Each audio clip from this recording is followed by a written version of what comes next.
నిద్రపోలేదా? దేని గురించి అంత బాధపడుతున్నారు? ఆనంద్ ఇల్లు విడిచి వెళ్ళిపోయాడనా? అల్లున్నంత మాట అన్నందుక? మరి దేని గురించి అంత తీవ్రంగా ఆలోచిస్తున్నారు? నా పరువు మర్యాద ఇంటావిడ దగ్గర మంట కలిసిపోవడానికి 53 రోజులే ఉంది లక్ష్మి. ఇంకా నేను స్థలం కూడా కొనలేదు. ఇంట్లో ఎన్ని గొడవలు జరుగుతున్నా ఇల్లు కట్టడం గురించా మీరు ఆలోచిస్తున్నారు?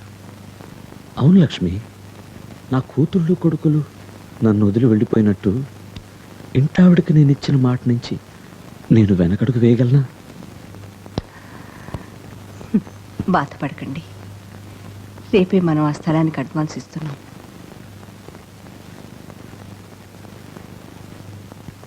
ఎలా లక్ష్మి?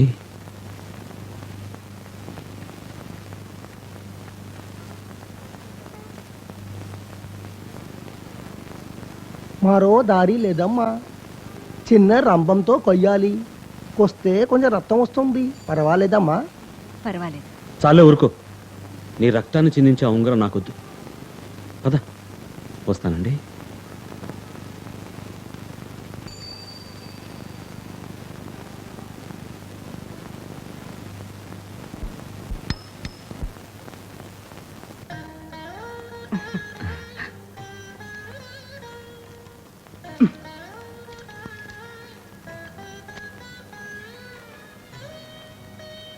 లక్ష్మి, మన స్థలం పత్రాలు నీ చేత్తో దేవుడి పట్టం దగ్గర పెట్టి నీ చేత్తో కుంకుమ పెట్టు.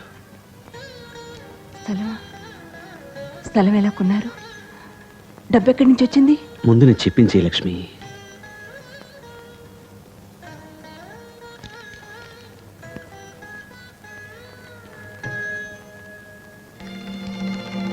ఏమండి, ఇక్కడుండే వెండి దీపాలు ఏమయ్యాయి? లక్ష్మి, ఇంత వయసు వచ్చినా మీకు జీవిత తత్వమే అర్థం కావడం లేదు. ఇప్పుడు పాలు ఉన్నాయి, పాలు పెరుగు అవుతుంది, పెరుగు మజ్జిగ అవుతుంది, మజ్జిగ వెన్న అవుతుంది, వెన్న నెయ్యి అవుతుంది. అలాగే వెండి దీపాలు స్థలమైంది. దీపం సమ్మెలు అమ్మేశా మీరు స్థలం కొన్నది? ఇంట్లో వెలుగుతున్న దీపం సమ్మెలు అమ్మేయటం అమంగళం అండి. అదే శుక్రవారం పూట. అందుకే నేను నిన్ననే లక్ష్మీవారం వెళ్లకుండానే అమ్మేశాను. లక్ష్మి, నేను దాన్ని స్థలంగా భావిస్తాను, నువ్వు దాన్ని దీపం సెమ్మలుగా భావించు. అదే జీవిత తత్వం.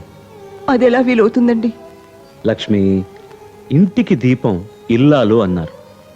మన ఇంట్లో బంగారు దీపంలా నువ్వు ఉండగా ఇంకా వెండి దీపాలు ఎందుకు? ఏమిటి సుబ్బయ్య? ఇవి చేతులు కావు సార్, కాళ్ళనుకోండి సార్. నేను వెంటనే ఇల్లు కట్టి తీరాలి. అందువల్ల ఒక 10,000 అప్పు కావాలి. 10,000? అవును. ఆ 10,000 తీరేదాకా మీరు నాకు జీతం కూడా ఇవ్వక్కర్లేదు. మరి తిండి ఎలా తింటావయ్యా? ఇప్పుడు నా కొడుకు శంకర్ ఢిల్లీలో ఉద్యోగం చేస్తున్నాడు సార్. వాడు ప్రతి నెల డబ్బు పంపిస్తాడు. అందువల్ల తిండికి సమస్య రాదు. మా నాన్న కాలం నుంచి పనిచేస్తున్నావు, లేదని చెప్పలేను. వచ్చే వారం డబ్బిస్తాను, కానీ మళ్ళీ నన్ను ఇబ్బంది పెట్టుకో.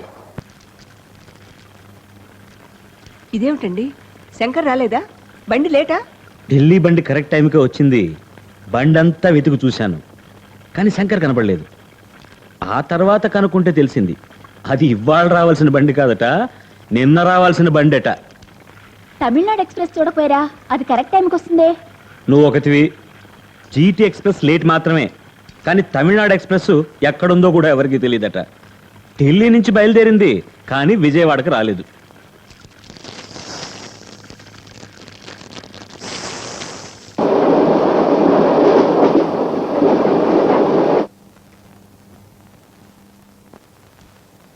ఏంటమ్మా, నాకు కుదరట్లేదు.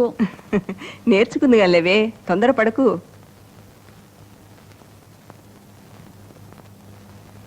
ఏమిటండి, ఇంకా బండి రాలేదా? అన్ని బళ్ళు వచ్చాయి, కానీ శంకర్ మాత్రం కనపడలేదు. బాగా వెతికి చూసారా? ఢిల్లీ నుంచి ఒక గూడ్స్ బండి వచ్చింది, అది కూడా గాలించి చూశాను, శంకర్ కనపడలేదు. ఇంకేదైనా బండి వస్తుందేమో కనుక్కున్నారా? లక్ష్మి, స్టేషన్ మాస్టరే స్టేషన్కి తాళం వేసుకుని ఇంటికి పోయాడు. ఇంకా నేను అక్కడే ఉంటే స్టేషన్కు బాంబు పెట్టే కేసుని పోలీసులు అరెస్ట్ చేస్తారేమోనని భయపడి ఇంటికి తిరిగి వచ్చేసాను. అల్లుడు, కొడుకు చేతి నిండా సంపాదించడం ఆరంభించగానే తమ చెయ్యి దాటిపోతున్నాడనే భయం ప్రతి తల్లిదండ్రులకి ఉంటుంది. అది మీ అమ్మగారు తప్పు కాదు, ఆ పాశం అలాంటిది. కానీ నువ్వు ఇక్కడికి వచ్చిన దగ్గర నుంచి ఈ నిమిషం వరకు మీ అమ్మా నాన్న గురించే మాట్లాడుతున్నావని పాపం ఆవిడికి ఏం తెలుసు? మీ నాన్నగారు ఇల్లు కట్టుకోవడానికి 10,000 ఇమ్మనమని నన్ను ఒత్తిడి చేస్తున్నావని పాపం ఆవిడికి ఏం తెలుసు? ఆ ఏర్పాటు చేయడానికే ఇంత ఆలస్యమైందని పాపం ఆవిడికి ఏం తెలుసు?